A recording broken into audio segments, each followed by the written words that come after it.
गणेशाय नमः। अथ कार्तिक मास में गणेश वंदने श्री लंबोदर गजबदन जय जय श्री गणेश विघ्न हरण मंगल करण काटो सकल कलेश प्रथम मैं तुम्हें मनाऊं पान फूल मिष्ठान सभी सामान चढ़ाऊं दो विद्या का दान ज्ञान अज्ञान कहाऊं रखना मेरा मान चरणों में मात निवास स्वर की दाता सरस्वती धरो तुम्हारा ध्यान जानी ब्रह्माणी करो मुझको आज प्रदान गुरु गोविंद के कही चरण में आऊं चरणों मात दीनहीन जन जान के रखो शीश पर हाथ। ओम श्री गणेशाय नमः। 12वां अध्याय। इतनी कथा सुनकर राजा पृथु कहने लगे कि हे नारद जी, आपने कार्तिक महात्म का उत्तम फल कहा, कृपा करके मुझे तुलसी महात्म का सुनाइए। तब नारद जी बोले, हे राजा पृथु, प्राचीन काल में सारथी नेत्र के करवरी पूर्व में अत्यंत ज्ञानी धर्मात्मा तथा ओम नमो भगवते वासुदेवाय नमः मंत्र का जाप करने वाला धर्मदत्त नामक की ब्राह्मण रहता था। वह अतिथियों का आदर सत्कार भी खूब करता था। एक दिन प्रातःकाल पहर रात्रि शेष रहने पर ब्राह्मण पूजा की सामग्री लेकर भगवान के मंदिर को जा रहा था। इतने में उसने सामने से आती हुई एक अत्यंत भयंकर राक्षसी को देखा। आगे के ओर निकले हुए टेढ़े मेढ़े बड़े दांत, लाल नेत्र, बिल्कुल नंग लकड़ी के समान सूखा शरीर तथा मुख से गुरगुर शब्द निकल रहा था। ऐसी भयंकर राक्षसी को देखकर भयभीत धर्मदत्त ने अपने हाथ को तुलसी मिश्रित जल उस पर फेंक दिया। जल शरीर पर पड़ते ही उस राक्षसी के समस्त पाप दूर होकर वह हाथ जोड़कर धर्मदत्त के पैरों पर गिर पड़ी। तब धर्मदत्त ने पूछा कि तुम कौन हो और किस पाप के कारण दशा को प्राप्त हुई। राक्षसी कहने लगी, स्वराज देश में भिक्षु नामक ब्राह्मण की मैं पत्नी थी। मेरा नाम कलह था। मैंने तो अपने पति से मीठे वचन बोलती, नहीं अच्छा भोजन व फल खाने को देती। इस व्यवहार से दुखी होकर जब मेरे पति ने दूसरा विवाह करने का निश्चय किया तो क्रोध में आकर मैंने विष खाकर अपना शरीर त्याग दिया। इसके बाद यमदूत मुझे बांध कर यमराज के पास ले गए, जहाँ चित्रगुप्त ने मेरे अच्छे बुरे कर्मों का लेखा जोखा बताते यमराज से कहा कि महाराज, इसने अपने जीवन में कभी कोई शुभ कर्म नहीं किया, सदा अपने पति से द्वेष करती रही है। यह सुनकर यमराज ने आज्ञा दी, क्योंकि जिस बर्तन में भोजन बनाती थी उसी में खाती थी, इसलिए इसको पहले अपनी संतान को खाने वाली बिल्ली की योनि में भेजा जाए। उसके बाद पति ने द्वेष करने के कारण से विष्ठा खाने वाली सुकरी की योनि प्राप्त हो। तदनंतर क्योंकि उसने आत्महत्या की, इसलिए प्रेत योनि में जाए। सो महाराज, मैं 500 वर्ष से इसी योनि में फिर रही हूँ और भूख प्यास से दुखित होकर मैं एक वैश्य के शरीर में प्रवेश करके कृष्णावेणी नदी के संगम पर आई। जैसे ही मैं नदी के तट पर पहुंची, विष्णु के दूत ने मुझे वैश्य के शरीर से निकाल कर बाहर फेंक दिया। वहां से घूमती फिरती मैं आ रही हूँ। आप मिल गए, आपने तुलसी मिश्रित जल मेरे ऊपर फेंका, से मेरे संपूर्ण पाप नष्ट हो गए। अतः कृपा करके मुझे बताएं, मेरा उद्धार कैसे होगा। तब धर्मदत्त ने कहा, तुमको देखकर मुझे अत्यंत दुख हुआ। मैं जानता हूँ तीर्थव्रत आदि असत्कर्म प्रेत योनि में नहीं हो सकते। तुम्हारे पाप अधिक और पुण्य कम है, इसलिए मैंने अपने जीवन काल में जितना कार्तिक मास का व्रत किया उसका आधा पुण्य मैं तुमको देता हूँ। इससे तुम्हें उत्तम गति प्राप्त होगी। इसके पश्चात ब्राह्मण ने ज्यों ही ओम नमो भगवते वासुदेवाय मंत्र पढ़ते तुलसी मिश्रित जल से उसका अभिषेक किया। मैं प्रेत योनि से मुक्ति पाकर अग्नि के समान दिव्य देह धारण कर लक्ष्मी के समान रूपवती हो गई। इसके बाद उसने ब्राह्मण को नमस्कार किया।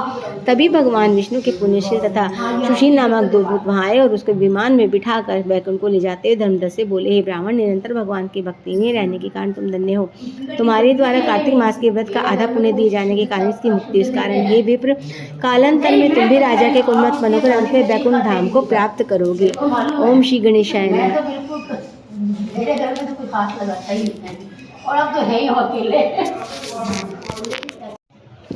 अतः 13वां अध्याय। इस प्रकार नारद मुनि से कथा सुनने के बाद राजा पृथु ने हाथ जोड़कर कहा, हे महाराज, भगवान की पूजा का महात्म सुनाई की कृपा करें। तब नारद जी बोले, हे राजा पृथु, जो मनो विनोद में अपना भजन करता है उसको परम पद प्राप्त होता है। जो श्रद्धा युक्त होकर भजन करता है उसके महात्मा का वर्णन नहीं किया। संबंध में मैं अति प्राचीन इतिहास सुनाता हूँ, ध्यानपूर्वक सुनो। नारद जी ने कहा, कलिक पर्वत पर दीर्घपुर नामक नगर में सुबाहु नामक अत्यंत धर्मात्मा राजा राज्य करता था। वह प्रजा का पुत्र के समान पालन करता। उसके धूमकेश नाम का एक पुत्र हुआ, जो अत्यंत दुराचारी परिस्त्रीगामी चोर जुआरी था। पुत्र के दुराचरणों को देखकर राजा सुबाहु ने ताड़ना दी, परंतु किसी प्रकार नहीं माना। एक दिन गेंद खेलते उसकी गेंद छोटी रानी के महल में जागी। जब वह गेंद लेने के लिए महल में गया तो रानी उस पर मोहित हो गई। उन दोनों ने कामान होकर भोग विलास किया। तब राजा को इस बात का पता चला तो उसने कुमार को प्राण दंड न देकर देश से निकाल दिया। राजकुमार वन में रहकर प्रतिदिन मांस मदिरा खाता पीता, रात्रि को वेश्याओं के यहाँ निवास करता, चोरी आदि करके जो भी द्रव्य लाता उसे वेश्याओं को दे देता। इस प्रकार घूमते फिरते एक दिन वृंदावन आ गया। कुछ समय पश्चात उसने सत्यव्रत नामक एक परम विष्णु भक्त को देखा, जो अपना सब घर बार छोड़ कार्तिक मास में भगवान का पूजन करता, केवल कंद मूल फल खाता था। वह भक्त नित्य प्रति भगवान से प्रार्थना करता कि हे भगवान, इस दुख रूपी संसार में डूब रहे मुझे दीन की आप रक्षा करें। मैं राधा जी सहित आपको बारंबार नमस्कार करता हूँ। प्रेम मग्न होकर वह कभी कभी रोने भी लगता था। धूम के शून्य उस भक्ति दिए जब क्रिया देखी तो रात्रि को वेश्या के घर आकर मिट्टी की मूर्ति बनाकर वैसे सब करते किया और अंत में स्तुति आदि करके वेश्या के घर में ही सो गया। दैव योग से राजा के दूत उस समय वहां आकर उनके हाथ से धूमकेतु मारा गया। यह यमदूत उसको पापी समझकर मारते हुए यमराज के पास ले गए। धूमकेश को देखते यमराज अपने सिंहासन से खड़े होकर पादर अर्घ्य आदि देकर उसका सत्कार किया। फिर अपने दूतों को फटकारते हुए कहा, तुमको धिक्कार है, जब हमने आज्ञा दी हुई है कि विष्णु भक्तों का यहाँ मतला, फिर तुम धूमकेशु को यहाँ से लाए। उसने कार्तिक मास का व्रत वृंदावन धाम में चाहे हास्य से किया हो, मगर फिर भी वे बैकुंठ में जाने का अधिकार है। तत्पश्चात यमराज धूमकेशु से बोले, भगवान भक्ति 9 प्रकार की होती है। उनकी कथा सुनाने से राजा परीक्षित कीर्तन से सुखदेव स्मरण से प्रहलाद, पास सेवा से लक्ष्मी पूजा से पृथु, वृंदावन से अकुर, दास भाव से सुग्रीव, मित्र भाव से अर्जुन और आत्मनिवेदन से राजा बलि जिस प्रकार परम पद को प्राप्त हो, इसी प्रकार चाहे हास्य से तुमने भगवान की पूजा की, मगर फिर भी तुम स्वर्ग के अधिकारी हो। यद्यपि अंत समय से पूर्व किए गए अपने कर्मानुसार तुम नरक के अधिकारी थे, तथापि अब निश्चय तुम्हें बैकुंठ प्राप्त होगा।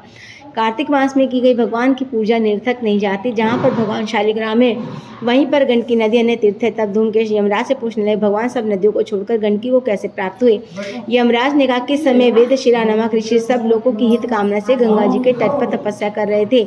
उनके इस घोर तप से भयभीत होकर इंद्र ने ऋषि की तपस्या भंग करने के लिए मंजुघोषा नाम की अप्सरा को भेजा। मंजुघोषा उस रणमी के स्थान में क्रिया करते अपने रूप और यौवन का प्रदर्शन करते अनेक हाव भाव दिखाने लगी। फिर उसी स्थिति में मुनि के चरणों में स्पर्श किया, उसके रोमांच खड़े हो गए।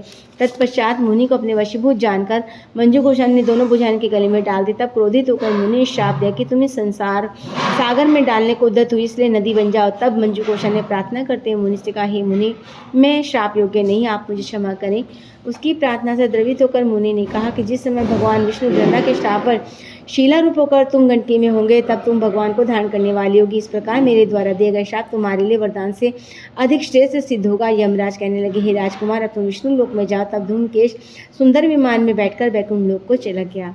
अतः 14वां अध्याय। राजा पृथु ने कहा, हे नारद जी, आप सर्वज्ञाता हैं, अतः आप संतान वृद्धि, सुख संपत्ति देने वाले महाविद्या, महामाया, महामेधा, महास्मृति, महामोहा, महादेवी, माहेश्वरी, सर्वेश्वरी अवै देव की उत्पत्ति, इनका व्रत कैसे किया जाता है, इसका वर्णन करने की कृपा कीजिए। तब नारद जी कहने लगे, एक समय कलिकाल में बड़ा भारी दुर्भिक्ष बड़ा और महाबानी से अनेक प्रकार काल मृत्यु हुई। तब लोग एकत्रित होकर इस विपत्ति से छुटकारा पाने का उपाय सोचने लगे। अंत में निश्चय करके कार्तिक कृष्ण सप्तमी को सबने व्रत रखा। व्रत करते समय सायकाल चामुंडा देवी हाथ में नरमुंडली प्रकट होकर कहने लगी, मैं रुद्र सहित विहार करने के लिए आई हूँ, परंतु समस्त संसार में पाप छाया हुआ है। ब्राह्मण वेदहीन, क्षत्रिय सामर्थ्यहीन, वैश्य और शुद्ध धर्महीन हो गए हैं। स्त्रियों ने प्रतिव्रत धर्म छोड़ दिया है, इसलिए सब लोगों को अहोई देवी का व्रत करना चाहिए। कार्तिक कृष्णा सप्तमी अष्टमी को केवल रोगियों को छोड़कर सभी अबाल वृद्ध स्त्री पुरुष सारे दिन भोजन न करके सायकाल अहोई देवी का पूजन करें। अहोई देवी मेरा ही नाम है, अतः ये मेरा पूजन ही समझना चाहिए। अपने मकान को गोबर मिट्टी से लिपकर साफ करें, फिर काला पीला हरा लाल 4 रंगों से द्वार पर मेरी मूर्ति बनाए। तत्पश्चात सुंदर सुंदर स्वादिष्ट पकवान बनाकर मेरी पूजा करें।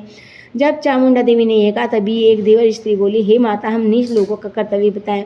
तब देवी ने कहा कि तुम लोग भी मेरे भक्त हो, सो तुम लोग भी मेरा पूजन करके मेरी संतान को पूजेंगे तो उसकी पूजा सफल होगी। मेरी पूजा के बाद कुमारीन तथा मालिन की भी पूजा होगी। इतना कहकर देवी अंतर्ध्यान हो गए। नारद जी कहने लगे, हे राजन, इस प्रकार देवी के कथनानुसार सबने व्रत पूजन किया और सबके कष्ट दूर होकर सारा कष्ट सुखी हो गया, सारा संसार सुखी हो गया। राजा पृथु ने नारद जी से कहा, हे मुनि, कार्तिक मास एकादशी तिथि श्रेष्ठ क्यों मानी गई? तब नारद जी ने कहा, हे राजन, एक बार यही प्रश्न सत्यभामा जी ने श्री कृष्ण जी से पूछा था और उन्होंने उत्तर दिया। सत्यभामा जी को, वही मैं तुमसे कहता हूँ, ध्यान लगा कर सुनो। एक समय सत्यभामा जी ने श्री कृष्ण से पूछा, हे प्राणनाथ, सब जब सभी मास और तिथि बराबर है, तब कार्तिक मास एकादशी तिथि उत्तम क्यों मानी गई? तब श्री कृष्ण जी का, हे प्रिय, शंख नामक दैत्य समुद्र का पुत्र था। वह दैत्य इतना बलवान था कि उसने इंद्रादि देवताओं को स्वस्थ से निकालकर उनका स्थान सौंप लेने सब लोगों से भयभीत होकर अपने बाल बच्चों से ही पर्वतों के कंदराओं में चले गए। तब दैत्य सोचने लगा, मैंने देवता का स्थान तो ले लिया, लेकिन वे जीते नहीं गए। सो ऐसा प्रतीत हो कि देवता वेद मंत्रों से बलशाली लेते, मंत्रों सहित वेदों को हर कर में लिया। तो उसने विचार किया, वेद के डर के मारे समुद्र में चले गए। तब ब्रह्मा आदि देवता संसार को वेदविहीन देखकर भगवान विष्णु की शरण में गए। उन्हें जगाने के लिए गीत वाद्य आदि क्रियाएं की। भगवान के जागने पर आह्वान, आसन, पाद्य, अर्घ्य, आचमन, स्नान, वस्त्र, यज्ञोपवीत, पुष्प, धूप, दीप, नैवेद्य, ताम्बूल, दक्षिणा, नमस्कार तथा षोडशोपचार अर्चन किया। तब विष्णु भगवान प्रसन्न होकर देवताओं से कहने लगे, हे देवताओं, मैं तुमसे अत्यंत प्रसन्न होते शंख आदि देवता को मारकर मैं 4 वेदों को शीघ्र ले आऊँगा, परंतु आज मैं वेद बीज सहित कार्तिक मास में जल में निवास करेंगे। अतः कार्तिक के महीने में जो कोई जल में स्नान करेगा उसको यज्ञ के समान फल प्राप्त होगा, उसके समस्त विघ्न दूर हो जाएंगे।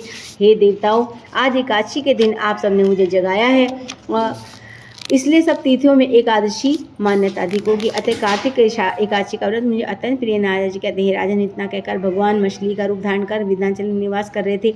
कश्यप जी की उंगली अंजलि में आकर कश्यप जी ने उनको कमंडल में दिया। कमंडल भर का गया तो मत्स्य रूप भगवान कहने लगे कि हमें कोई बड़ा स्थान दो। तब कश्यप जी ने घड़ा दिया, घड़ा भी भर गया उन्हें कुएं में, परंतु भगवान धीरे धीरे बढ़ते चले गए। तत्पश्चात कश्यप जी ने को समुद्र में डाल दिया, भगवान समुद्र में भी बढ़ने लगे। फिर मत्स्य अवतार भगवान शंखासुर दैत्य को मारकर बद्रीनाथ के आश्रम पर आए। उन्होंने वहां आकर भगवान ने देवताओं से कहा, हमने शंखासुर को मार देते हैं, अब ऋषि और मुनि जाकर समुद्र में से वेदों को ढूंढ लाएं, तब तक देवताओं सहित प्रयाग में मेरा निवास रहेगा। तब ऋषि ने अपने तपोबल द्वारा समुद्र में से वेदों के 6 अंग छंद, व्याकरण, कोश, वैदिक, ज्योतिष, नृत्य को ढूंढ निकाला। जिस वेद का जो भाग जिस ऋषि को मिला, तब से भाग उसी ऋषि का माना जाता है। उसके बाद समस्त ऋषि ब्रह्मादि देवताओं के पास इन्होंने वहां पर अश्वमेध यज्ञ किया, तभी से प्रयाग तीर्थों का राजा कहलाने लगा। प्रयागराज में स्नान दान यज्ञ का विशेष महत्व है। इसमें जन्म जन्मांतर के पाप समूह नष्ट हो जाते हैं। अतः 15 अध्याय। इतनी कथा सुनकर राजा पृथ्वी ने कहा, हे नारद जी, अब आप भक्त वत्सल भगवान की पूजा का इतिहास सुनाने की कृपा करें। तब नारद जी बोले, हे राजन, एक पुरातन इतिहास कहता हूँ जो ध्यानपूर्वक सुनो। अपने कांतिपुर में रोहन नामक राज्य करता था। उसके राज्य में समस्त प्रजा सुखी थी, कोई भी दरिद्र पीड़ित दुखी नहीं था। राजा के नाम पर उस देश का नाम भी चोल देश रखा गया। एक बार वह राजा मूल्यवान मणि मुक्ताओं द्वारा भगवान की पूजा करके वही मंदिर में बैठ गया। उसी समय उक्त नगर के विष्णु शर्मा नामक ब्राह्मण ने आकर तुलसी दल तथा जल से भगवान की पूजा की। उसके तुलसी पत्रों से राजा की पूजा के मणि मुक्ता आदि ढक गए। यह देखकर राजा ने क्रोधित होकर ब्राह्मण से कहा, हे विष्णु शर्मा, तुमको पूजा करने का कुछ भी ध्यान नहीं है। मणि मुक्ताओं से की गई मेरी पूजा की शोभा को तुमने तुलसी दल से ढककर समाप्त कर दिया। यह सुनकर विष्णु शर्मा कहने लगे, हे राजन, अभिमान के भविष्यवक्ता, तुम भगवान शिव की पूजा को नहीं जानते हो। भगवान ब्राह्मण के वचन सुनकर राजा ने कहा, तुम बड़े दोस्त भगवान की पूजा क्या जानो? क्या तुमने कभी कोई भगवान का कोई स्थान बनवाया है? तो कोई यज्ञ आदि किया है? यही बात है। मैं देखता हूँ कि भगवान की भक्ति करके पहले जाते हैं, मैं जाता हूँ।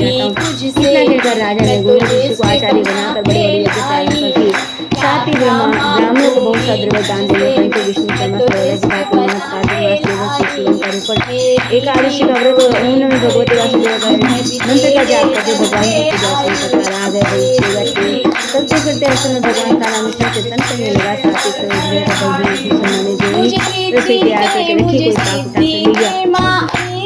उसकी बाद उसे सायकाल का व्रत बन गया। पुण्य से इन्हें रसोई बनाई। भगवान का भजन करता हुआ भगवान का भोग लगाने का कोई कर ले गया। इस प्रकार ब्राह्मण को मिला शादी शर्मा के मारे जाते हो गया, परंतु सत्संग का समय भंग न जैसे भक्ति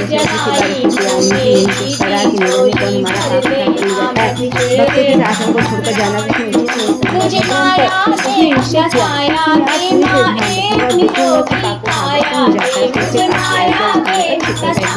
थोड़ी देर में उसे देखा कि चांडाल जिसके शरीर में अस्थियां मात्र छिप कर आया, उसे देखकर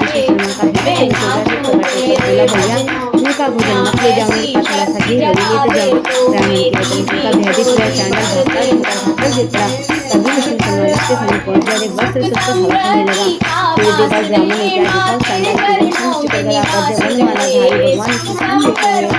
उसी समय ब्राह्मण ने भगवान के चरणों में नमस्कार किया। अभी रुद्रादि का पूजन करने लगे। तब विष्णु भगवान ब्राह्मण का आलिंगन कर मुक्ति प्रदान की तुमको ले गई है। चर्चे को छोड़ राजा दुखी अपने आचार्य ऋषि को बुलाकर क्या हो रहा है, जिसके दोष के कारण मैंने यज्ञ आदि किए गए गति को जा रहा है, मैं यहीं पर स्थित हूँ। क्या मेरे यज्ञ आदि सब निष्फल हो गए? ताकि भगवान यज्ञ आदि सुनने के भक्ति से प्रसन्न होते हैं। आजीवन ब्रह्मचारी रहने के कारण राजा को संतान नहीं कहते। अपना संपूर्ण राजपाट धन अपने भाई को भगवान ने जिसको भक्ति प्रदान करे, ऐसा कहते हुए यदि को नहीं अपनी शिखा उखाड़ ली। तब से अभी तक नामा को उत्तराधिकारी के ब्राह्मण आदि शिकारी होते। तो राजा के उन्हें कुल में गिरते भगवान प्रकट होकर प्रदान किया। भगवान ने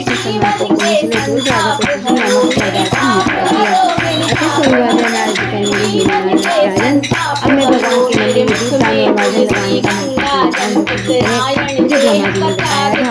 पहले चंद्रवंश में जगत नामक अत्यंत सत्तावी और प्रभु भक्त राजा राज्य करता था। वे नित्य देवी भगवान के मंदिर में जाकर मार्ग का कार्य चला करते थे। विष्णु नामक राजा पुरोहित राजा की पूजा करते हुए भगवान को प्रसन्न करने के लिए और अनेक भक्ति कारण सभी मंदिर में मार्ग जोड़कर तभी में भाग राजा ने कहा, महाराज इस मंदिर में पूजन करते हैं जिसमें काली इतिहास है, जो भगवत कृपा से मुझे मंदिर में स्मरण है। सतयुग के सर्वोचित मनवंतर में वेद वेदवासी जाने वाला ब्राह्मण जो अत्यंत विद्वान होने पर भी छोटे कर्म में लिप्त रहता था, उस छोटे कर्म के कारण उसके बंधु बांधवों ने उसका परित्याग कर दिया। एक दिन भूख प्यास से अत्यंत दुखित होकर घूमता फिरता नर्मदा नदी के तट पर जा पहुंचा और वहीं पर उसने प्राण त्याग दिए। उसकी स्त्री भी व्यभिचारिणी तथा उसके बंधुओं ने उसे भी घर से निकाल दिया। उसी के गर्भ से अत्यंत पापी में उत्पन्न हुआ। उस समय मेरा नाम दंडकेतु था। स्त्री और द्रव्य के लिए मैंने गो पशु अनेक मनुष्यों की हत्याएं की। एक रात्रि को किसी दूसरे की स्त्री से भोग करने की इच्छा से एक सोने दिवाले में गया। वहां जाकर वस्त्र से स्थान साफ किया, फिर दीपक जलाते में सोने मंदिर में दीपक जलता देखकर ग्राम रक्षक वहां गए। मुझे चोर या डाकू समझकर लाठी से प्रहार किया, जिससे मेरी मृत्यु हो गई। प्राण निकलते ही भगवान के दूत वहां पर आ गए, मुझे सुंदर विमान में बैठाकर बैकुंठ को ले गए। कार्तिकेय महीने में भगवान के मंदिर में झाड़ू लगाने दीपक जलाने से मुझे जितना फल मिला, कई कल्प तक स्वर्ग में सुख सो भोग मैंने अपने चंद्रवंश में जन्म लिया। यद्यपि श्रद्धा भक्ति पूर्व यही किया कार्तिकेय महीने में की जाए तो उसके पुण्य का कहना है कि अर्थात अनंत फल का प्राप्त होती है। नारद जी ने कहा, राजा प्रथु अब मैं दूसरे के दीपक जलाने का महात्म्य सुनो। मनु के वंश में रवत नामक राजा का बृहद बुद्धि नामक पुत्र था। फिर उसके सुदर्शन नामक अत्यंत पराक्रमी पुत्र उत्पन्न हुआ। बृहद बुद्धि की राजधानी नम्रता के तट के समीप महेंद्र पर्वत पर थी। एक बार शिकार खेलने के लिए सुदर्शन अपने साथियों के साथ वन में गया। घूमते घूमते उसने नदी के पार सुंदर कन्या को देखा तो साथियों को वहीं छोड़ घोड़े पर सवार तत्काल नदी के उस तट पर जा पहुंचा। वहां रूपवती कन्या को देखकर सुदर्शन पर मोहित हो गया। कन्या भी शोभा से युक्त बलशाली वीर पुरुष को देखकर लज्जा को प्राप्ति तत्पश्चात सुदर्शन के पुरुष कन्या ने बताया, गोड राजा की पुत्री उसका नाम मदानलसा है। अपनी सखियों के साथ क्रीड़ा करने के लिए मैं यहाँ पर है। इसके बाद स्वेच्छापूर्वक उन दोनों गंधर्व रीति से अपना विवाह कर ले। कुछ समय वहीं नर्मदा नदी के तट पर विहार करते फिर अपने घर आकर आनंदपूर्वक रहने लगे। कुछ समय पश्चात राजा बृहद्बुद्धि अपने सुदर्शन राज्य से वन में चला गया। सुदर्शन बड़ी कुशलतापूर्वक राज्यकाज करने लगा। रानी मदानलसा सदा अपने पति को विष्णु भगवान की पूजा का उपदेश करती रहती। इस प्रकार राजा रानी दोनों ही भगवान के अनन्य भक्त बन गए। उन्होंने भगवान का स्वर्ण मंदिर बनवाया। दोनों ही इसमें भगवान का पूजन में दीपदान किया करते थे। एक दिन रानी मंदिर में दीप जला रही थी। उसी समय राजा ने उसे बुलवाया, परंतु दीपक जलाकर आने में रानी को कुछ देर हो गई। इस प्रकार राजा सुदर्शन ने क्रोधावश रानी से कहा, तुम कहते हो मेरे पति ही स्त्री का देवता है, फिर दीपदान में इतनी देर लगा के तुमने मेरा अनादर क्यों किया? यदि तेरे का कोई अन्य गुप्त कारण हो तो कहो। तब सदी साधी मदानलसा अत्यंत स्नेह युक्त वचनों से बोली, हे महाराज, मैं दीपदान का महत्व आपको बताती हूँ। अब आप ध्यानपूर्वक मेरा चरित्र सुनिए। पिछले जन्म में अन्न ग्रहण करने वाली मैं चूहिया थी। एक दिन गोदावरी के तट पर भगवान के मंदिर में रात को जलता हुआ दीपक बत्ती छोटी होने से बुझने लगा। मैंने बत्ती को लोभ से पकड़कर उठाया और उस समय दीपक तो जल गया, परंतु साथ ही मेरा मुंह भी जल गया। से मेरी मृत्यु को प्राप्त हुई, परंतु क्योंकि रात के समय भगवान का दीपक प्रज्वलित कर दिया, इस कारण मैंने ऐसा सुंदर उपाय उसकी रानी बनी। यदि कोई श्रद्धापूर्वक भगवान के मंदिर में दीपदान करता तो उसके फल का कहना है कि अपनी रानी के मुख से वचन सुनकर राजा सुदर्शन ने आजीवन कार्तिक मास का व्रत करके भगवान के मंदिर में दीपदान के अंत में बैकुंठ नाम को प्राप्त हुई थी। 16वां अध्याय। ओम नमो भगवते वासुदेवाय। ओम नमो भगवते वासुदेवाय। ओम नमो भगवते वासुदेवाय।